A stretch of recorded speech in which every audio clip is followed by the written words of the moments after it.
Sanibonani, molweni, ndiyamkela kwezaseTV ngesiXhosa.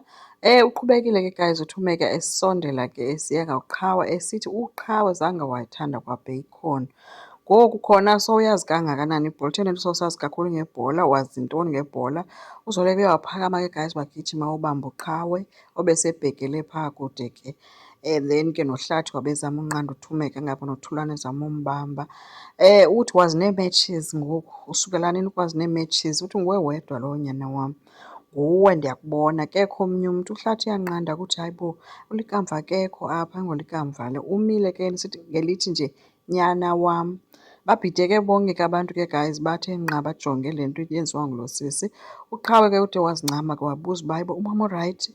UThumeka uthi hayi bo, ndiyazi uba nicinga mna ndiyaphabana kodwa soze ndixakwe ngumntanam. And yena ndandimculela, nangoku bendimculela apha ezintsukwini, ubulala oku kukalikamva. And ulikamva yedwa umntu owayelala ngalaa ngoma because zange ndaniculela nina ningabantwana abangamantombazana.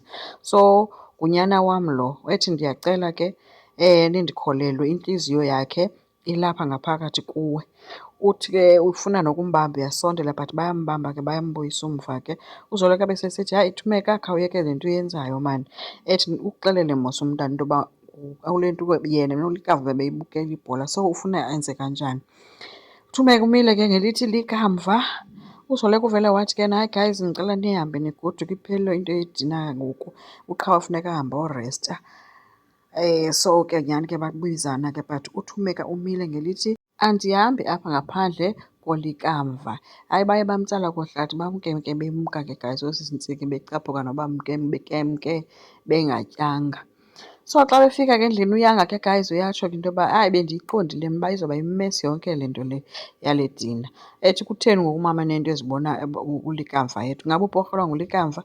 UHlathi uyangena ke emnqanda ke esithi heyi wena zintoni ezi nto uzithethayo kho hamba uyolala hamba.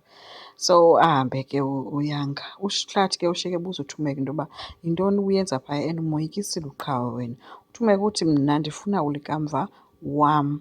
UHlathi ke uyamcela ke uthi ke ha-a ndicela iphele yonke le mbambano uyenzayo. So uThandeka ke guys uye wathi ke ngoku wabona imeko ucela uphinde futhi alale phayana. UHlathi ke wathi uzohamba kayolala ekamereni kalikamva baye bahamba kuThulane nosisi Ntsiki noXolani. So nangokaleleyo ke bobabini uThandeka bhizi amculelayo, ubhizi ke uyamxelela into yoba mna andiphambani futhi ndifunga umama elele emangcwabeni, andiphambani mna. Ulikamva nguye lowa qha nina angeke nide nindibhilive. UThandeka ke naye uyamngqinela uthi ewe hayi enye into vele inoba uyamkhumbula nathi siyamkhumbula ulikamva. So ke kwaZoleka ke ekuseni uQhawe ubhizi ke uncokola noZoleka ke uba mhlawumbi babalisa ngale nto yokothuka kwakhe ke esothuswa yile nto kamamakhe ke. But ke uye wathi ke yena ke uyafuna ukuyombona ke uThumeka. Then xa besekufika noMagaba ke noDabs kaLazarus ke noNoceba, so bonke becebisana kuMagaba ude watsho ke into yoba guys xa ngalo umntu ebhujelwe ndiyayazi uba ningambleyima ngokwangoku uThumeka kodwa xa uswelekelwe uluze umntu omthandayo ingqondo yakho icinga ngenye indlela.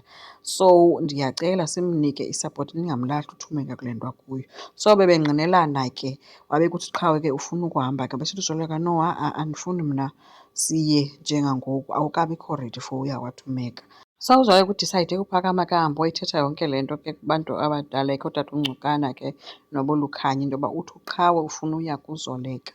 But utata uNgcukana ke uye waphakama esithi ke guys lo mntana mna sendimthatha njengomzukulwana wam and bendingathanda into yoba aye nyhani kuThumeka because ke ungumamakhe naye lowo and uThumeka nani uyanidinga isapoti yenu njengootata wenu. Bebengqinelana ke wabesefika ke noQhawe wabesitsho into yoba ewe ndifuna ukuya kumama because umama njengangoku akekho rayithi and ulahlekelwe ngulikamva, nam futhi undikhulisile uphantse walahlekelwa nandim. So ndiyadinga into yoba ndiye. But ke kuye kwavunyelwana kwathiwa ke makuhambe uZoleka noLazarus noLukhanyo baye phaa. Wasuthi uZoleka okay ke masihambeni kodwa uba kukhona into eyenzekayo phaa siyahamba, uyathanda awuthandi. Kwavunyelwana kwathiwa makuhanjwe ke. Baya ke guys bafika ke nyhani kwaThumeka bamkelwa kwabesithi ke usisi Ntsiki ubengathandi uba bakhe bamnike nje ispace uThumeka until ade abe rayithi ke. Wabesevela ke uThumeka uvela kwakhe uQhawe besembuza uba urayithi na. Watsho ke guys uThumeka into yoba yena urayithi, ethi ke guys ndiyaxolisa mhlawumbi ngendlela enibona ngayo nangezinto endizithethileyo. Ingxaki lo mntana ndiyamva, mna ndimva apha kum lo mfana uba nguye lo. And ndiyaxolisa futhi ngoba lo mfana ume apha phambi kwenu ulikamva, uqhawe nguye owaswelekayo. Yho, baphakama bonke bethukile ke ngoku uba hayibo yintoni ithethwa ngulo sisi. Bamcengile ke into yoba makayeke ukuthetha le nto ayithethayo but uThumeka uthe ntsho amehlo wakhe kuqhawe. Kwelinye icala ke uLwandle yena umamakhe uthe ufuna umbalekisa amse eTyhuba, wapakisha nyhani ii-bags zakhe. Uthe xa seyesendlini eredi uba uzawuphuma endlini uyahamba ngoba utata wakhe bengayazi yonke le arrangement. Ngoku uyiseni uthe makabheke kwamabandla ayothetha inyani.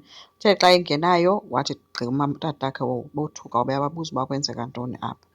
So akazukwazi, funeka ayothetha inyani. Enkosi, ndicela siqhubeke, subscribe, silike, singakhomenta futhi. Bye.